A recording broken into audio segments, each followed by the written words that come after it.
Na festa do fim de semana, só rolê bom. හරි අද අපි කතා කරන්නේ මේ ටෙස්ට් නම්බර් 2 එකේ ඩිස්කෂන් එක.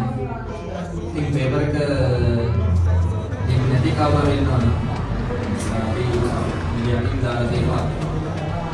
ඩොකියුමන්ට් වල දාලා තියෙනවා. පේපර් එකේ PDF එක ඒක ඔයගොල්ලෝ ෆෝන් එකට ඩවුන්ලෝඩ් කරගන්න. ඒකට උත්තර ලියන්න. ඊට පස්සේ මේ ඩිස්කෂන් එක බලන්න. මිනිත්තු 40ක් තුරම ලියන්න. මේක මිනිත්තු 40කට තමයි හදලා දෙන්නේ. ඊට පස්සේ ඩිස්කෂන් එක බලලා ඔයගොල්ලෝ හරියට උදාහරණ හරියට කියනවා. ඉතින් බලන්න මම ඔයාලට උත්තර දෙන්න. පළවෙනි ප්‍රශ්නේ කියන්නේ වර්ගමූල 12 අගය කුමන පූර්ණ සංඛ්‍යා දෙක අතර පිළිලායිද? එතකොට 12 කියන සංඛ්‍යාව ගත්තාම මේ 12 කියන සංඛ්‍යාව තියෙන්නේ 9යි කියනද 16යි අතර. එතකොට මේකේ වර්ගමූලය අපි ගත්තොත් වර්ගමූල 12නේ අපිට ඕන මේ සංඛ්‍යා තුනේම වර්ගමූලය ගන්නවා. 9 වර්ගමූලය 3යි 12 වර්ගමූලය තමයි අපිට ඕන 16 වර්ගමූලය 4. හැබැයි අහන්නේ අපි මේ 12 වර්ගමූලය කීයයි කීයයි අතරද තියෙන්නේ කියලා. ඒක කීයයි කීයද? 3 සහ 4 අතර තමයි තියෙන්නේ. දෙවැනි ප්‍රශ්නය ත්‍රිකෝණයක් දීලා තියෙනවා.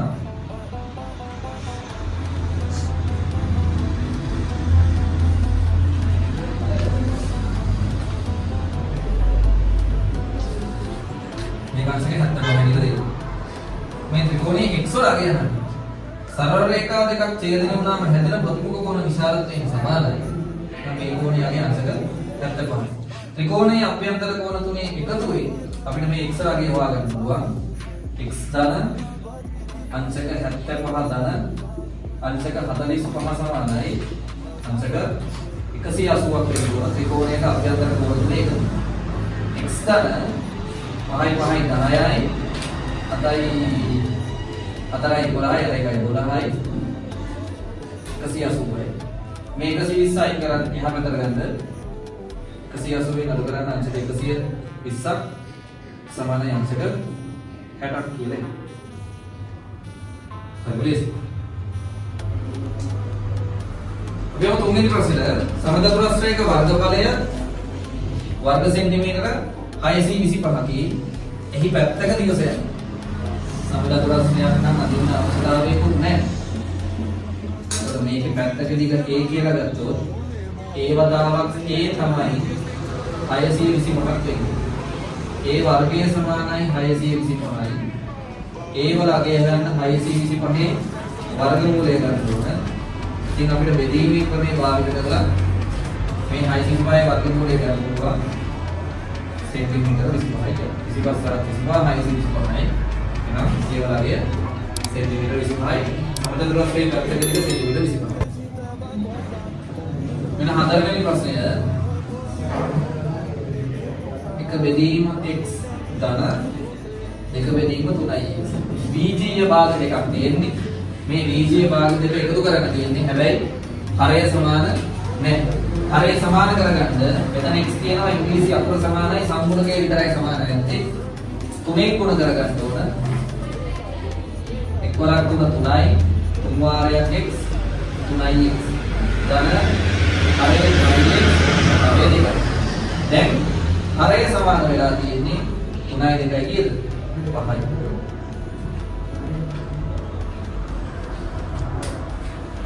පස්වෙනි ගන්න. මේක 9 පන්තියේ දැනුමින් අපිට හදන්න පුළුවන්.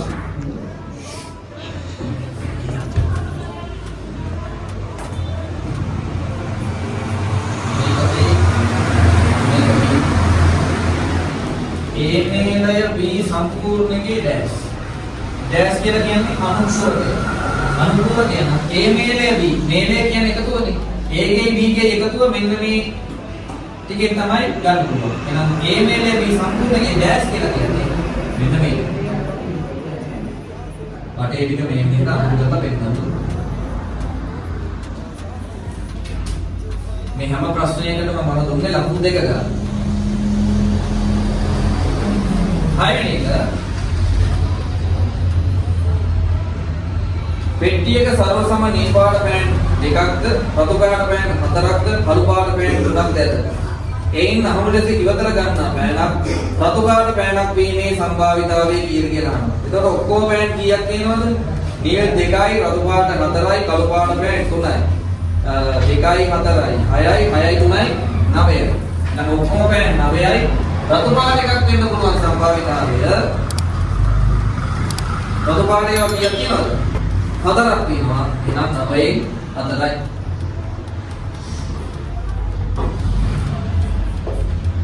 හත්වෙනි එක ත්‍රිකෝණයක් කියලා තියෙනවා මේ විදිහට.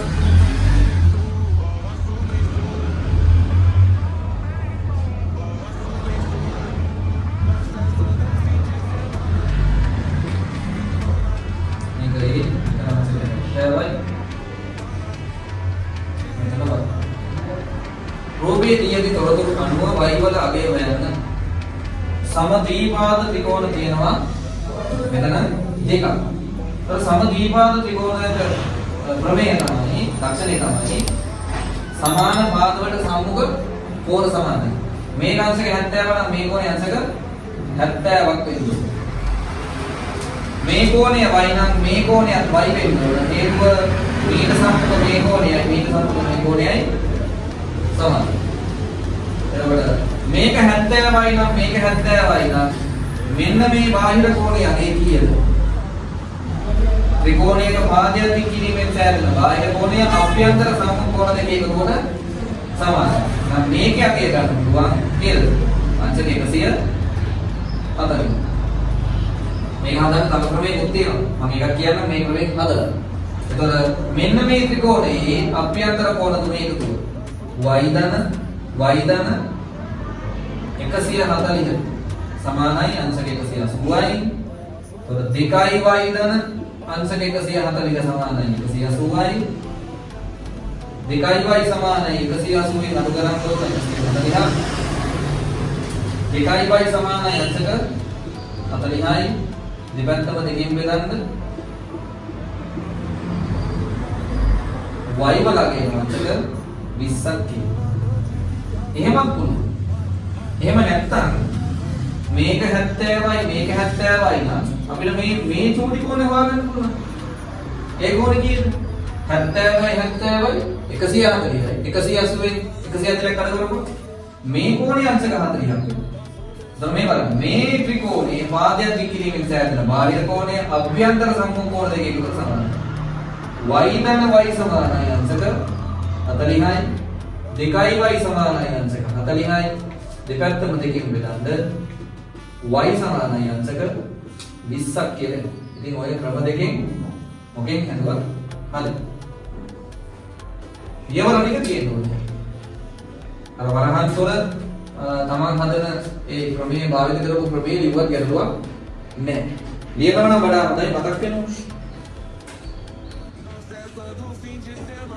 අපි යනවා 8 වෙනි ගානට. කේන්ද්‍ර ඛණ්ඩය දීලා තියෙනවා.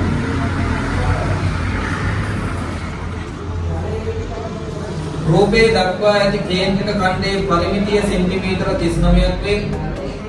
අරය සෙන්ටිමීටර 14යිලු. චාප දිග සොයන්න. මෙන්න මේ චාප දිග සිම්පල් ලේල් හොයන්න කියලා. මේකේ කෝණෙකුත් දීලා නැහැ නේ. ඇත්තටම කෝණය අගේ ඕනද? කෝණය අගේ ඕනේ නැහැ දරුවෝ. චාප දිගේ පරිමිතිය කියන්නේ වටේ දිගද?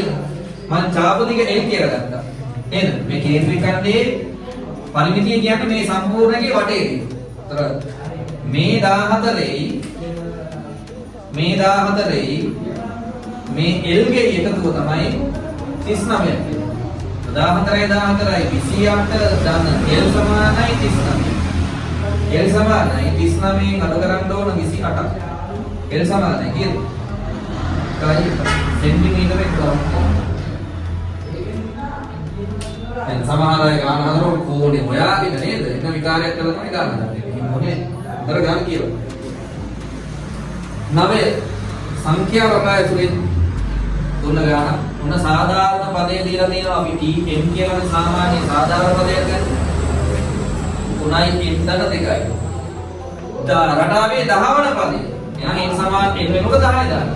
t 10 සමානයි 3 වාරයක් 10 ධන 2යි. t 10 සමානයි ඉස්සෙල්ලා ගුණ කිරීමට කරන්නේ 3 වරක් 10 30 ධන 2යි. t 10 සමානයි 32ක් වෙනවා.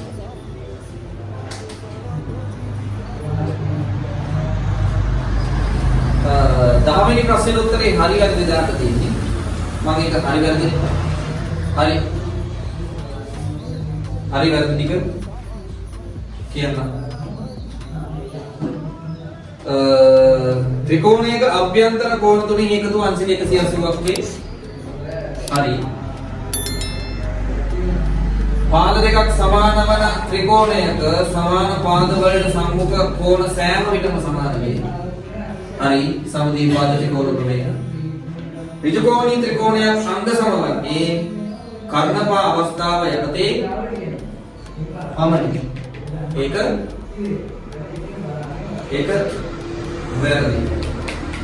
ඒ ඍජුකෝණික ත්‍රිකෝණයක් වුණාම අංග සම කරන්න විශේෂ අවස්ථාව තමයි කර්ණපා. අංග දෙකයි ඕනේ. හැබැයි අපිට ඍජුකෝණික ත්‍රිකෝණ දෙකක් දෙනවා. පාද තුනම සමාන. පාපා අවස්ථාවට අංග සම කරන්න බැහැ. පුළුවන්. ඒක වැරදි. අපි අර විභාගෙ දෙනවා වගේ දෙවෙනි ප්‍රශ්න පත්‍රයේ දෙන කොටසක් සාකච්ඡා කරන ප්‍රශ්න තියෙනවා. ABC ත්‍රිකෝණයක් තියෙනවා. AB සමාන AC අපි ගොඩ සමාන ඇඳගෙන අපි තන්ත්‍රය දානවා.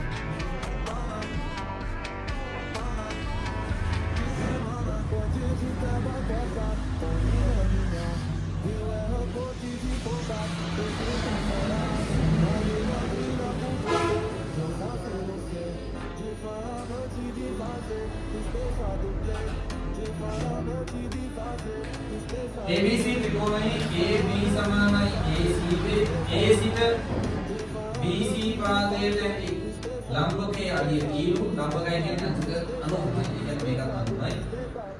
AE එක D ට දික් කරලා තියෙනවා. BD සහ DC යා කරලා තියෙනවා.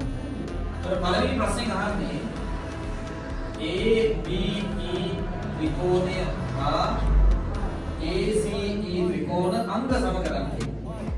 ABE ත්‍රිකෝණයයි ACE ත්‍රිකෝණයයි අංග සම කරන්නේ. ඉස්සෙල්ලාම දන්න දත්තය ලියන්න. AB සමානයි AC. තමයි මේ ලියුවා. ABE ත්‍රිකෝණය හා AEC ත්‍රිකෝණ සලකනවා. AB සමානයි AC වෙනවා. හේතුව දත්තය. දත්තේ විදිහට අපිට තියෙනවා. කියලා කිව්වා. AEB සමානයි AEC. හේතුව විදිහට ලියන්න පුළුවන්.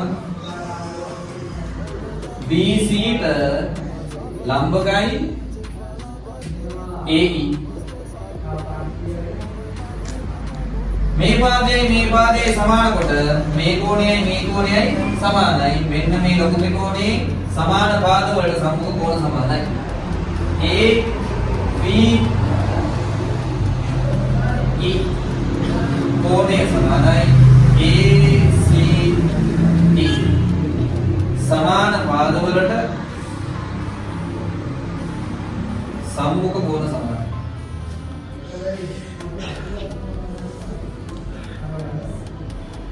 සමද්විපාද ත්‍රිකෝණ ප්‍රමේය කියලා කිව්වා. හරි. එතකොට එම නිසා ABE ත්‍රිකෝණය අංග සමයි ACE ත්‍රිකෝණය කෝප අවස්ථාවය.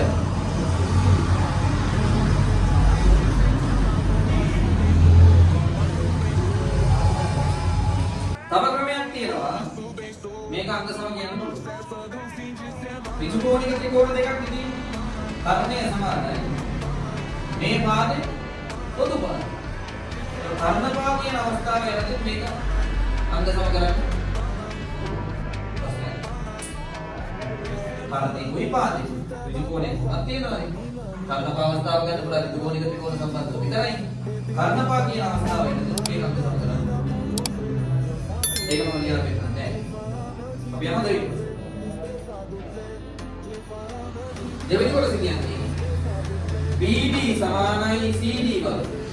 BD සමානයි CD බව. ඒකට මොකද කරන්න ඕන? නැවත මෙන්න මේ ලොකු ත්‍රිකෝණ දෙක අංග සම කරන්න ඕන. ABD ත්‍රිකෝණය හා ACD ත්‍රිකෝණ සලකා.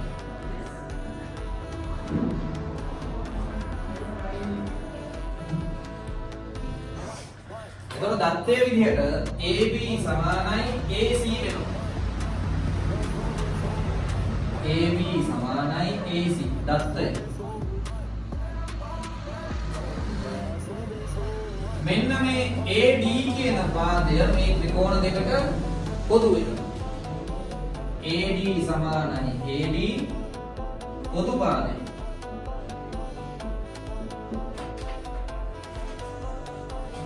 මේ සාධනයේදී මේ ත්‍රිකෝණ දෙක අංග සම කරපු නිසා මෙන්න මේ කෝණයයි මෙන්න මේ කෝණයයි සමාන වෙනවා. එතකොට BA D සමානයි කෝණය සමානයි CAD කෝණය ඉහත සාධනය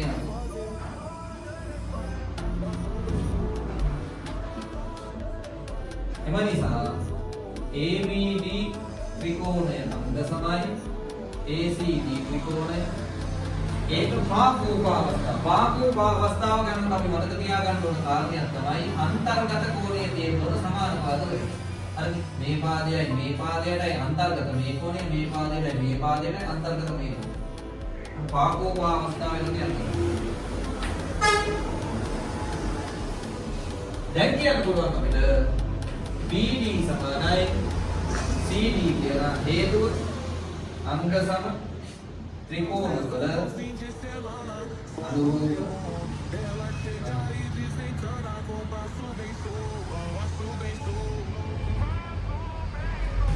තුන්වෙනි ප්‍රශ්නය අහන්නේ ABD ත්‍රිකෝණය හා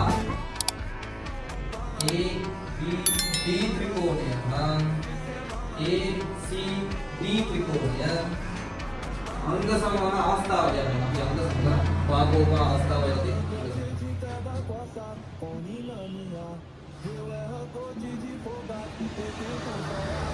දෙවෙනි ප්‍රශ්නේ ඒ කොටස සාකච්ඡා කරන්න යන්නේ ප්‍රසාරණය. මේක දීපද ප්‍රසාරණය. මේ තුනෙන් මේ පද දෙකම සුළු වෙන්න ඕන. මේ x වලින් මේ පද දෙකම සුළු වෙන්න ඕන. හරියට ලකුණක් එක්ක සුළු කරන්න ඕන. ධනයි ධන වසර 3 15යි ධනයි ඍණයි ඍණ කුමාරයක් x 3x ධනයි ධන වසරයක් x 5x ධනයි ඍණයි ඍණ x වතාවක් x කියන්නේ x වර්ග. 15 සුළු කරන්න පදයක් නෑ. මේක ඍණයි මේක ධනයි. ලොකුකින් පොඩි එකතු කරන්න 2x ලොකුකින් ලකුණ දාන්න. ඍණ x වල වර්ගයක්. දෙවැනි කොටස x ධන 3 වර්ගය. මේක අපි මනෝමය ප්‍රසාරණය කරනවා. මනෝමය ප්‍රසාරණය කරනකොට පළමු පදය x දෙවන පදය 3යි. එහෙනම් පළමු පදයේ වර්ගය x වර්ගය ධන දෙවතාවක් පළමු පදයේ වතාවක් දෙවන පදයේ ධන දෙවන පදයේ වර්ගය. x වර්ගය ධන දෙවරක් 3 6ix ධන 3 වර්ගය කියන්නේ 9යි. රූප සටහනක් දීලා තියෙනවා මේ කොටසේ පළවෙනි එකට.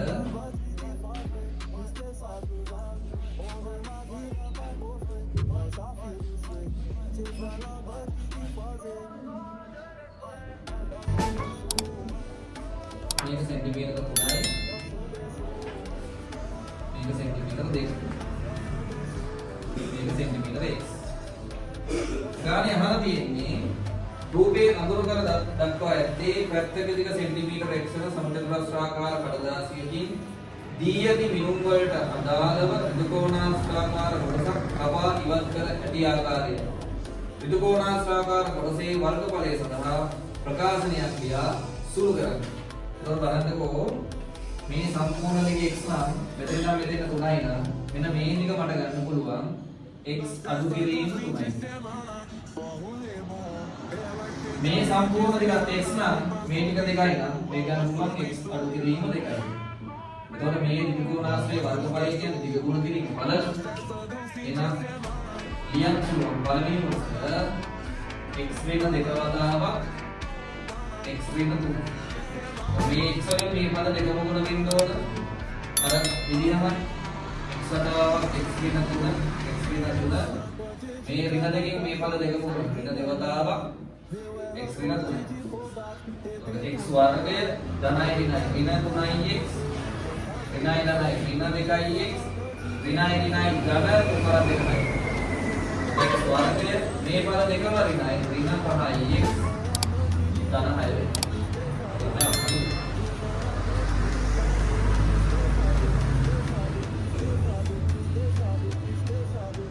දෙවනි කොටස කියන්නේ x සමානයි සෙන්ටිමීටර 5 නම් කඩදාසියේ ඉතිරි කොටස අඳුරු කළ කොටසේ වර්ගඵලයට සමාන ඍජුකෝණාශ්‍රයක් ආ සමතකුරස්ස කොටස් දෙකක් ලැබෙනසේ වෙන් කළ හැකි බව මිනුම් සහිතව දල රූප සටහනක දක්වනවා. ඒතර මේකේ අර වර්ගඵලය ගණනය කරලා එහෙම ලොකුවට කරන්න දෙයක් නැහැ. මෙන්න මෙහෙමයි කරන්නේ. බලන්නකෝ x වල අගය සෙන්ටිමීටර 5ක් කියලා දීලා තියෙනවා. අපි මේක සෙන්ටිමීටර කොහොමද තියාගන්නේ? හරිද? මෙතන සෙන්ටිමීටර 3ක් කොහොමද තියාගන්නේ? මේ x වල අගය සෙන්ටිමීටර 5යි. එහෙනම් මේ සෙන්ටිමීටර 5 ලකුණු කරගන්න. මේකත් 5යි නේද? හරි. දැන් මෙතන සෙන්ටිමීටර 2යි. එතකොට මෙතන දිග සෙන්ටිමීටර කීයද? 3ක්. හරි. ගාවලිය ගන්න සෙන්ටිමීටර 3. මේ දිග කීයද?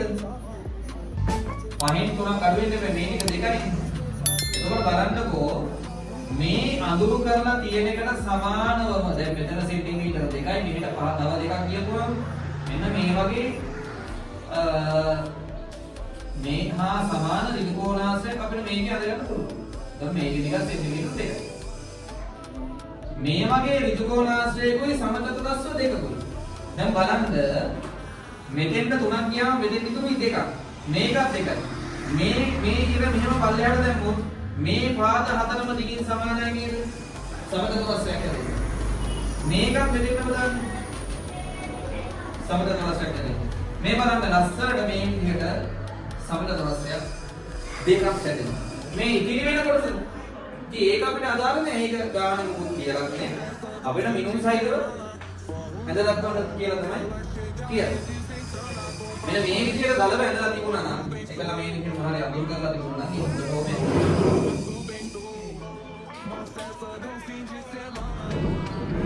right.